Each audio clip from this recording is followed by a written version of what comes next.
So the Apple Vision Pro announcement came. It's coming soon. You can order it now, maybe soon. I don't know, right? And then there's also been a lot of talk about hand input. And it's kind of interesting because I'll link to the article Devin Reimer has. It's a really good article about looking forward and always making sure that you are on the edge of technology and going to do the next one, right? If you would have made your VR game for using a 360 controller, you were out of date instantly after the Rift released their motion controllers.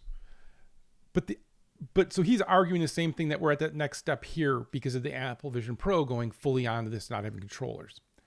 I'm going to argue we're not, because I don't think the Apple Vision Pro is about the same use case. I think very much the MetaQuest 3, which is, again, fine piece of hardware, is about games and activities.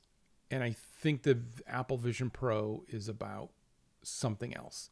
And I'm not going to make predictions of sales or anything, but like, let's look at some of these clips from, they released this teaser trailer, right? And it's pop culture, putting on a headset, and you're going to see the future. You're going to go see the future. Oh my God, it's going to be unlimited. We don't need roads where we're going. What do we need? We need this. We need a settings screen. We need an app store. Like, they've literally covered it with, I'm going to steal from Will Smith this morning when I was talking to him about it.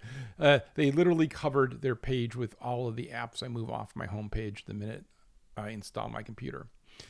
Right. Mail, messages, like what on here is better because it's an AR or VR? Nothing. Right. And to have them be, this is the payoff for their ad, I think is telling. I think it's telling you the kind of applications that they care about, right? It's not about swinging the sword and, hey, you need to have the controller because the IMU is telling you where have you twisted your arm or, you know, what your motion's going on here, because your hand doesn't do that, right? It just doesn't.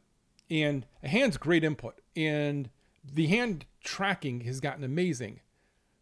But as humans, we use tools for a reason, because often tools stand in and help us with repetitive things, fatiguing things, or just do it better.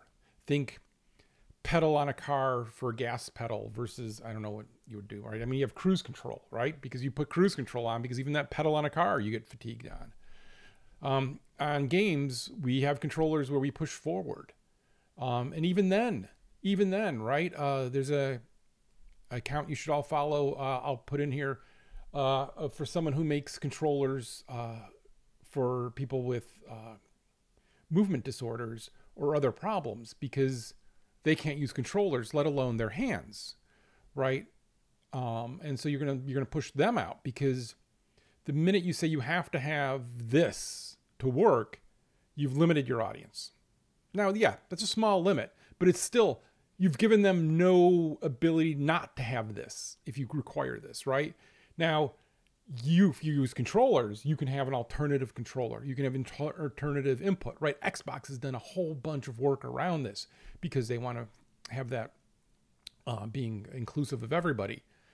If it's just hands, you can't, like, what do you have? Prosthetic hands? Right, and that's just a little part of it, but it's also just, is it always the best input? Is it always the best input to have to keep some form up, some form visible? Right, it's really good, though, for this, right? This homepage. You swipe through, you're going through, you're reading your emails, whatever. Sure, whatever. Who cares, right? So I'm not set that hand input is the future, much like voice input is good enough that it could be the future, but yet it's not often, because it's fatiguing to talk for a long time. God knows. I don't know how people stream. I can't do it. I can barely do these 10-minute videos. I mean, this one won't make 10 minutes. But right, we have the technology to do this now. We choose not to do it because we use tools. We use tools for a reason. And that the Vision Pro doesn't have tools, I don't think damns the Vision Pro for like, oh, what are they thinking? I think they are thinking of a different use case than you see from the Quest, right? That you see from other VR now, where it is about activities, it's about input, it's about, right, like you're moving your arms around. It's great exercise, right? I think VR has turned into being the absolute best exercise, and Meta was understanding of that when they bought Within. But what is Apple's use case for this? I mean, it's $3,500. It's not mass market. You're not buying it for your kid. Hey, sure you are. You fancy lads. But you know what I'm saying. So what is the use case? We'll find out. Now, again, the interesting thing here is like I'm not slamming the Apple Vision Pro. Can I just call it Vision Pro? Can I call it this Vision? I hate when people just use common words. But, right, I'm not slamming it because I don't know the use case. And I don't know the real use case. They have the use case that they're trying to say, but even their ad doesn't show a use case. It shows this. So what are they really showing? What are they really trying to do? We're going to find out, right? And that will be the interesting thing, right? Because once you put this into smart people's hands and it's Apple, there will be people who will be like, there is value in this, right? I remember when the watch came out, there were a bunch of watch games people tried to do and tried to say that this is the future. And that never really caught on, I don't think, right? I don't think people are playing watch games now. Maybe. I don't know. I don't wear watches. Who needs a watch? But, right, so maybe just enough people in here, they will find the use cases for this and they will find what's interesting about this and they will find something that is a breakthrough. But I would not buy this being excited thinking you're going to get the Quest 4 or something like that, right? This is its own beast, its own thing. And most importantly, it's got its own use case. And I think it'll be interesting to see how that rolls out and what that becomes.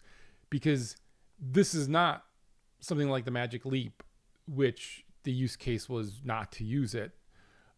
This is something that will have use cases and will have reasons why you want to use it. It just may not be how we use stuff now. And it may be that it's more mainstream, that it's a broader audience and not a lesser audience, but we'll see.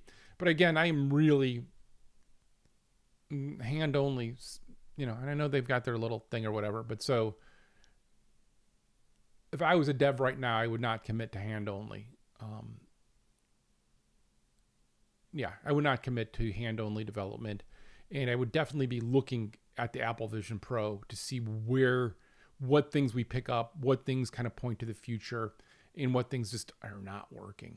Because I think you've got to be brutally honest. Some of this is just not going to work, and some of it will. And Apple's pretty smart, so you kind of got to give them the benefit of the doubt here. So we'll see.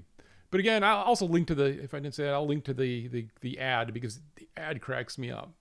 I've never seen a desktop be the payoff for excitement before. It's a different